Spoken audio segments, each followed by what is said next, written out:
Welcome to today's episode of Rainer on Leadership. We are hosting someone today. I am hosting someone today that goes just way back.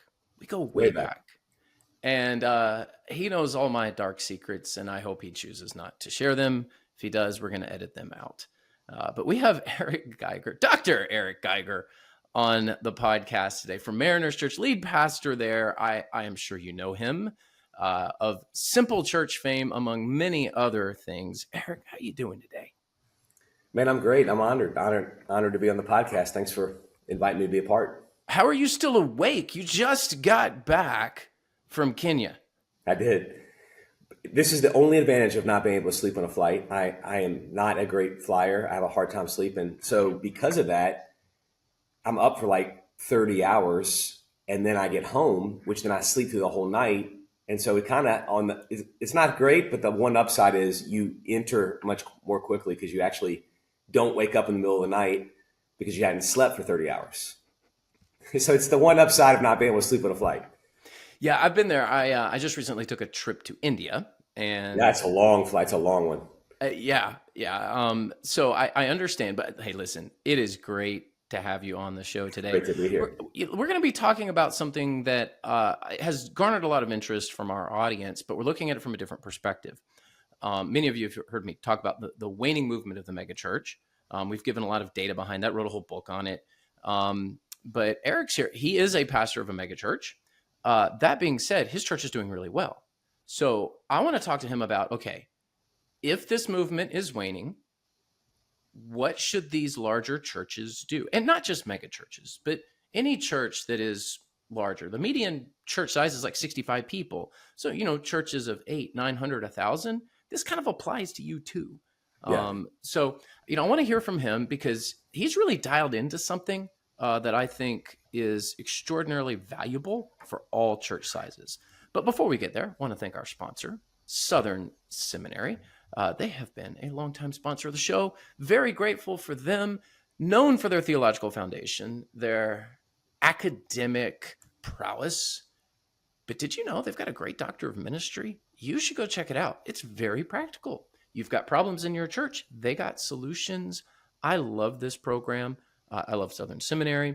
They've got all sorts of options too when it comes to online education, on-campus education, different models, different programs.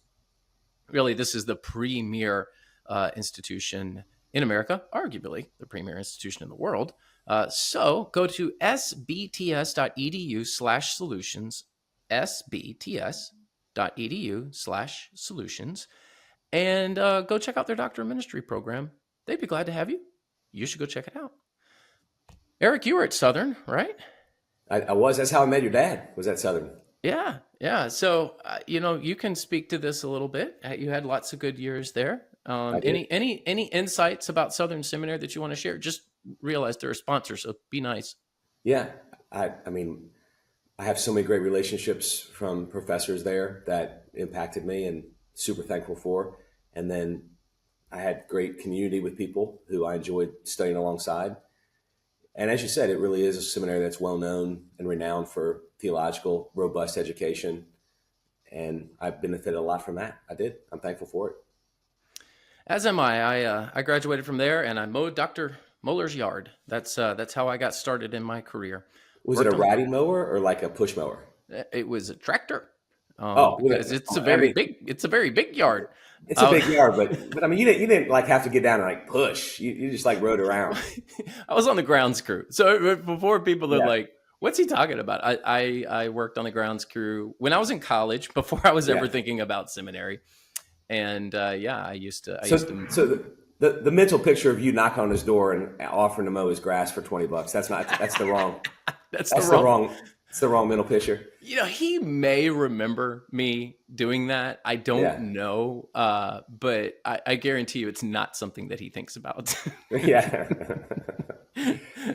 So let's talk about this. You pastor a larger church, Mariners Church, and you've got good momentum. You've seen God do some amazing things there. I want to just walk through this because I think mega churches have an unfair target on them in some ways. they're the largest, they're the most known, so people are going to talk about them the most. So I mean, it's kind of like, okay, that makes sense. But there's a lot of good larger churches and mega churches doing some amazing things. So what, just tell us a little about Mariners Church, what you guys are Yeah. doing, what you feel like sets you apart, and then we'll get into like, okay, what's the secret sauce? Well, we don't think that we're a significant church or um, an influential church or a church that matters because we're a church that is a certain size. We are thankful for God's grace at work in our church, but also really believe that God uses all different types of churches and sizes of churches, and that there's great strengths to a small church, great strengths to, and I know everyone uses different numbers to describe what's a small church and a medium-sized church and a large church and a mega church or a gig church. There's all these terms, but God uses all of those different churches. And I think just as an individual, as me as a person, there's upsides to my personality and downsides to my personality. I think that there are some broad statements you can make about a smaller church that are great, and then some challenges. And there's some broad statements you can make about a church our size that are really great, and then some challenges. So every church has embedded in the size dynamics of the church some great opportunities and also some challenges. But that's only one aspect of the church. Obviously, the church's heart for the local community, how the church does discipleship, the preaching of the church, all of those are other aspects of the church too. But size is definitely an aspect that impacts how the church operates, So all of that said, our church is, I'm sorry, go ahead, Sam. No, I was just Oh, taking a breath. That's it. okay. I am like, I was so engrossed in what you're saying that I forgot to breathe. Oh, my bad. I thought you were asking something. So Mariners Church, in a given weekend right now, we have right around 20,000 people that will come, and that's throughout 9 different congregations in Southern California. So we have 9 congregations.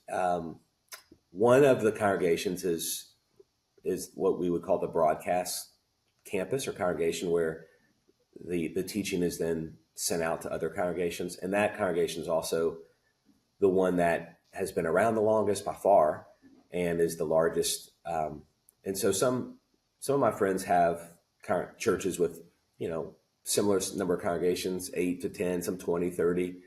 And some of those churches, there's not much difference in the size of all of the congregations. Mariners Irvine is much larger than all of the other ones. So that makes us a bit unique in terms of the conversation on church size. So what would you say are challenges for you guys? Let's start there, and then we'll work our way to some Yeah. solutions.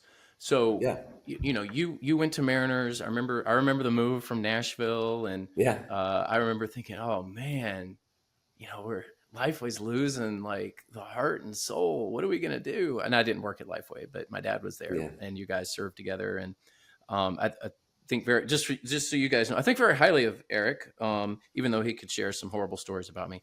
But what? So you went there.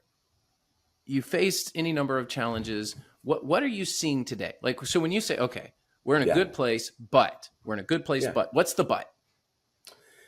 Yeah. To go back to what I was saying a moment ago about your greatest strength being a challenge or a weakness, even that you have to try to overcome, I would say a large church and a mega church, one of the great strengths is it's well known in the community. And so if someone has a medical prognosis this week that causes them to say, I need to go back to church, or I need to give church a try, or I got to go somewhere and pray, it's likely they'll think of a church like ours if they haven't gone to church. It feels, and this word is overused, but it feels quote unquote safe, that they know they're not going to walk in and be one of 50 people, or 100 people, and so no one's going to ask them to raise their hand if they're a visitor or introduce themselves to everybody. So a strength is someone can, if they want to, be anonymous when they come to a church our size. But just like my own sinful self, there's upsides to my personality that God gave me, but there's also downsides. And a downside to a church is the person can also stay anonymous. So the upside the person can come in and stay anonymous. The downside, the person can stay anonymous. So at a church our size, we have to overcome that by lovingly, constantly nudging people to a place of community, whether that's they will get plugged into a group or a discipleship course or a place to serve. We have to not force people. I mean, obviously that's the work of the Spirit, but we have to provide the opportunities and preach people out of anonymity, preach people out of being in isolation. We have to preach them to be in a place where they'll be shepherded in community. And I would say that that's a challenge that large churches and megachurches have to live with. You can enjoy the strengths, but you have to try to minimize the weaknesses and the downsides. Yeah, this is what Chavez, a church researcher, calls the gravitational pull of megachurches. They're like Jupiter. They're a larger planet, so they have a larger gravitational pull. So you're naturally going to get more guests. It's kind of a sociological effect mixed in there with a planetary metaphor. And when it comes to hospitality, in some ways, smaller churches have to be better because the expectations are very different when you walk into a large venue, right? You go to a ball game or whatever, you expect efficiency, not hospitality. You go into a small mom and pop restaurant, you may not expect efficiency, but you will expect hospitality. Mega churches that do hospitality well are the ones that really benefit because you can you exceed expectations. I think that's really insightful, Sam. That's super insightful. I'm learning from you right now. I think the hospitality aspect of our church is really good, and it's based on incredible leaders that we have in that ministry, guest services, hospitality, and really incredible volunteers that want someone who's ready to be known, who's ready to share about himself or herself. We want to shepherd that person and care for that person.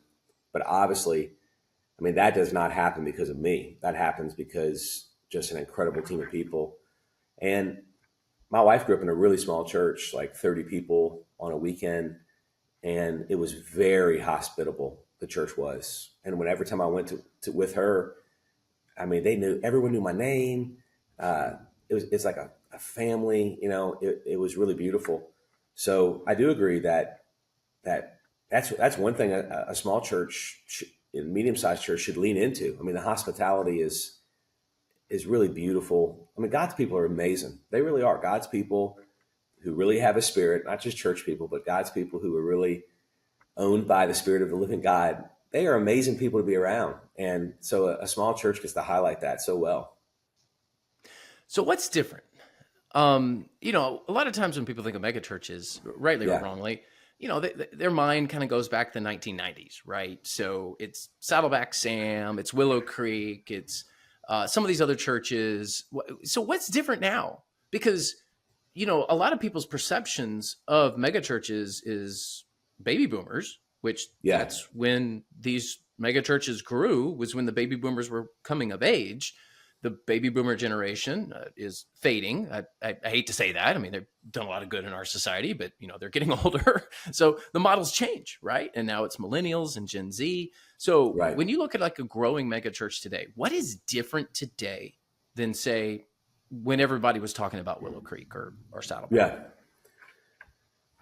Well, you may have the data on this more than I do that I would know, but the teaching for sure is different now. And I don't know how much of that was boomer teaching that was done to boomers for boomers, and how much of that was just megachurch teaching that was done for boomers. But I would say the 6 ways to be a great dad message, followed by 7 ways to be a better boss message. Week 3, 10 ways to be a better spouse message. That really super practical, and I'm exaggerating to make a point, but that no, you're describing Tom Rainer blog posts is what you're describing. Yeah, okay, but that's what I was going to say. When boomers came of age in the church, there weren't blog posts.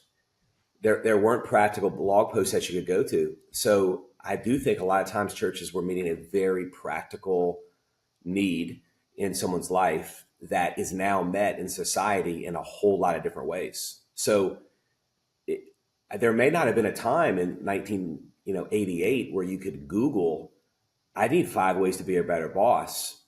And so when someone offered a sermon series about that, that was like, oh my gosh, like the faith is street level for me right now. And so I do think that some boomer pastors were able to use a title like that to grab attention. And then a faithful pastor would then take people to the scripture, take people to Jesus. Now, obviously there were people who just gave a new law, like a bunch of rules and regulations. And if you add up, 8 ways week 1, 7 ways week 2, 9 ways week 3, I mean, all of a sudden you're at 24 things to do, and you only been in church for 3 weeks. And so if you don't bring people to Jesus and to the scripture, and you only give them a list of things to do, it really becomes like a new law that you can't keep, and you get exhausted because you need what your heart needs. What you need is Jesus, right? But there were faithful pastors who used approaches like that, Sam, I think, to bring people to Jesus, bring people to the scripture. But that approach, I honestly don't think is it's not ultimately what their soul needs. And it's not even practically from the grab their attention mindset.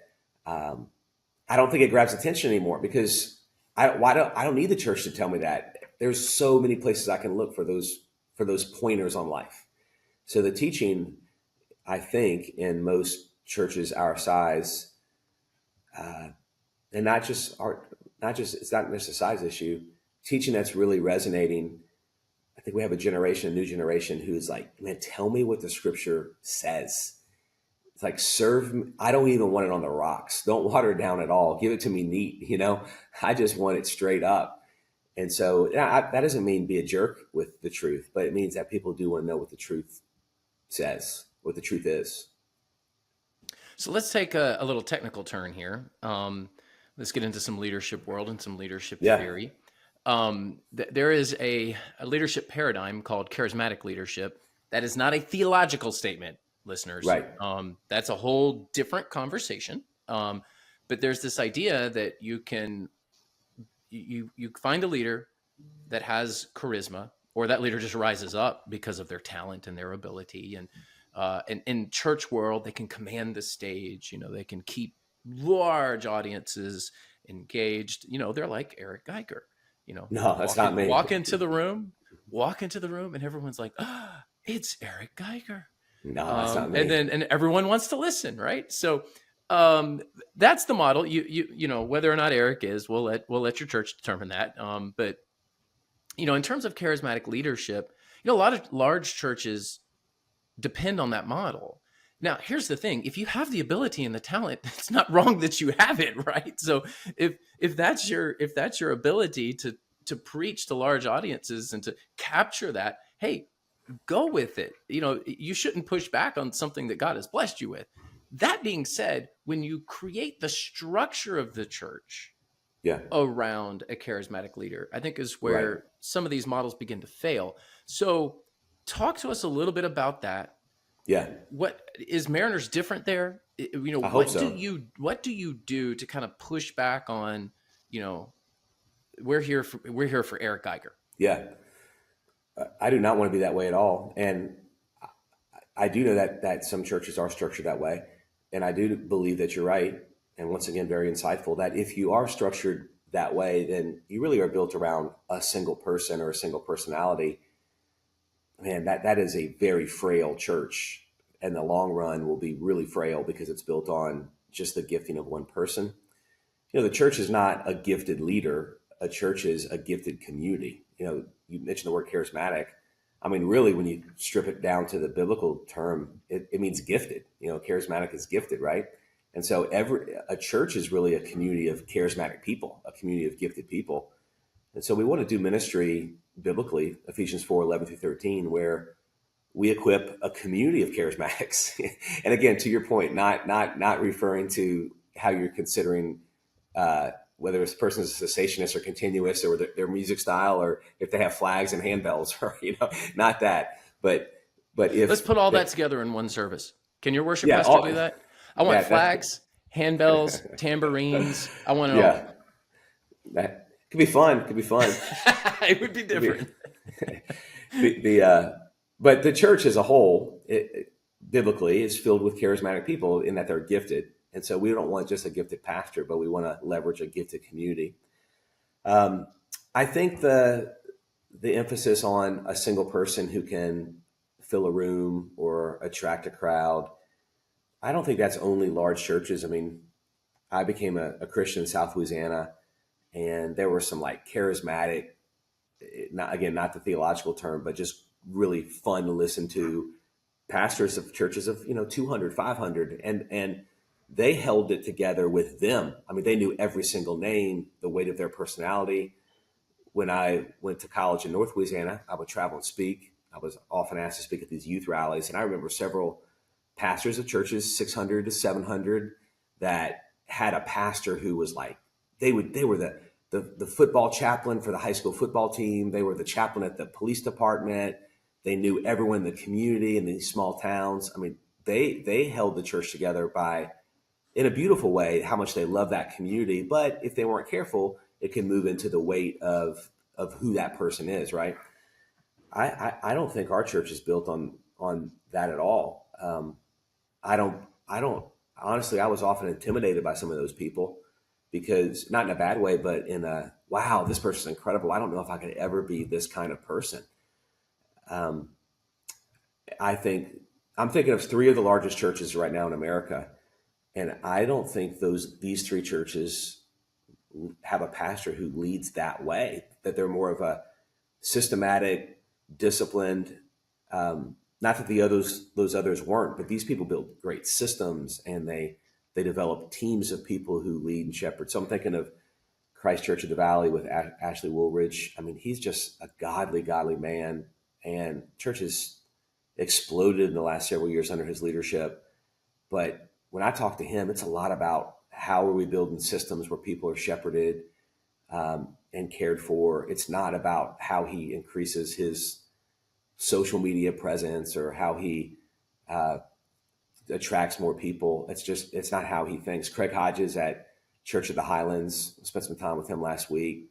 I mean, just very systematic in his approach to leadership. He wouldn't be a guy who's walking in the room, other than you can just sense the spiritual maturity of him. But he's not walking into a room schmoozing. He's not that guy.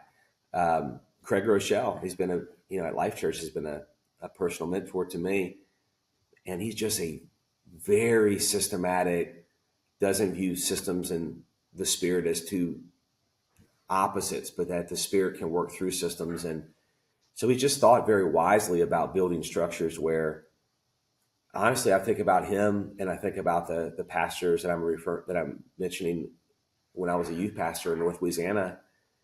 If Craig Rochelle steps away from his church for 2 months versus the pastor who knew every single person's name steps away for 2 months, I think the church at Life Church is actually impacted less than that other church pastor stepping away for 2 months, because Craig has built something that's not based on his ability to wow somebody in the room. So just to give a little counter on some of the mega churches, I think some of them are actually being built not around the personality of the leader. That's a great point. An excellent point, that systems and structure are a good way to balance the leverage of the pulpit, whether it is a smaller mid-sized church or a large church. Right. So excellent point. So last question. What is the future of Mariners Church? Like, let's announce something.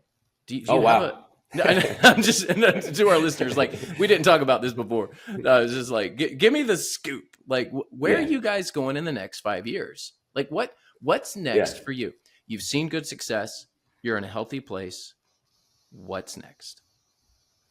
Yeah, I've been here almost 7, and the first 18 months was transition from my predecessor, and then it was COVID, and then it was coming out of COVID. So I do think the next 5 years is likely for us executing, by God's grace, a lot of what we've put into place over the last several years. And we have seen him do amazing work in our church, and I'm really thankful. I believe over the next 5 years, we'll continue to multiply new congregations.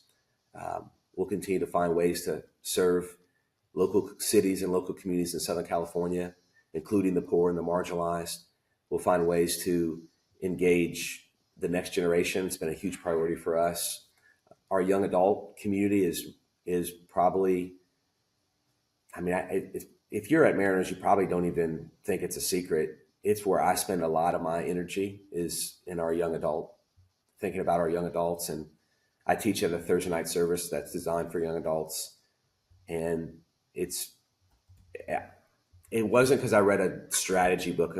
I mean, really, God just gave me a burden for the young adult population in Southern California. And so I think we'll do more for our young adults. I don't think over the next 5 years, you're going to see us multiply more churches. You're going to see us invest in more young adults. And then 5 years from now, we'll probably look back and be in awe of what God did. One way you can catch the momentum with Mariners is to go check out Experience Rooted. You've got this great, it's curriculum, but it's more than curriculum. And It is definitely something that we've been talking about on this show. Give us the 1 minute elevator pitch on Rooted, because it's something that I'm really excited about personally. So if you are like a church like ours, like we're not a mega church, we're a decent sized church. We're a big church for our area here in Florida. But man, this is something I'm like, oh, we could use this. So tell us what that is. So it's a 10-week discipleship journey, or a 10-week experience where you're placed with a group of people. And at the end of 10 weeks, you've gotten a sense of who God is, your purpose, the church.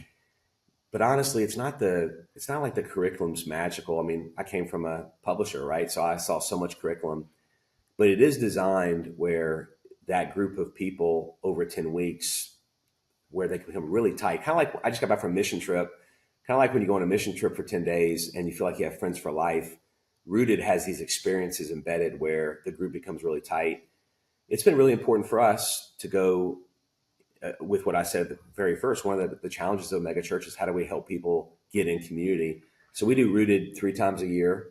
And gosh, like 90% of the people who go through Rooted, Sam, are in a life group after Rooted. And so it is really how we have grown the number of people in discipleship groups the same percentage as our church has grown over the last several years. So in other words, it's all about the weekend. We do believe in our weekend services, but we want to move people into a place of community, and Rooted has been the primary way in which we've done that. So we have made that available to other churches. You can purchase the materials that we use. We use the same exact materials at our church. And gosh, I think we have like 4,000 churches now, Sam, that use Rooted.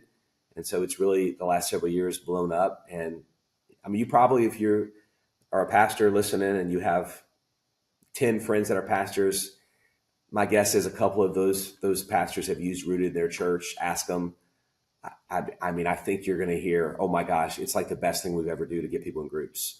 I just have this mental image of Michael Kelly, like slaving away on a typewriter somewhere. Like, I've got to get these words out. He's great. Yeah, one of the writers and developers of Rooted. Well, hey, thank you, Eric. Yeah, thank you for joining the show. And want to tell everyone about Church Teams. Church Teams, longtime sponsor of the show. We love talking about what they do. You should go check them out. They've got the systems you need, right? So if you're sitting here going, I'm not a mega church, how do I do this? How do I build systems? How do I do online giving better? How do I get text to church communication going? Guess what? They do all of that. They can help you. They can help you with your website. So set up an appointment with them. That's the best way to kind of get a feel for what they can do. And their pricing scalable. So if you're like, hey, we're a small church, can we afford this? Yes, you can. If you're a larger church and like, do they have all of the things that we need? Yes, they do. So go.churchteams.com. That's where you got to go. Go.churchteams.com. Well, it has been a great episode. It's been awesome to catch up with Dr. Eric Geiger of Mariners Church. And go check out Experience Rooted. Go check out Church Teams. Go check out Southern Seminary. And check us out in the next episode.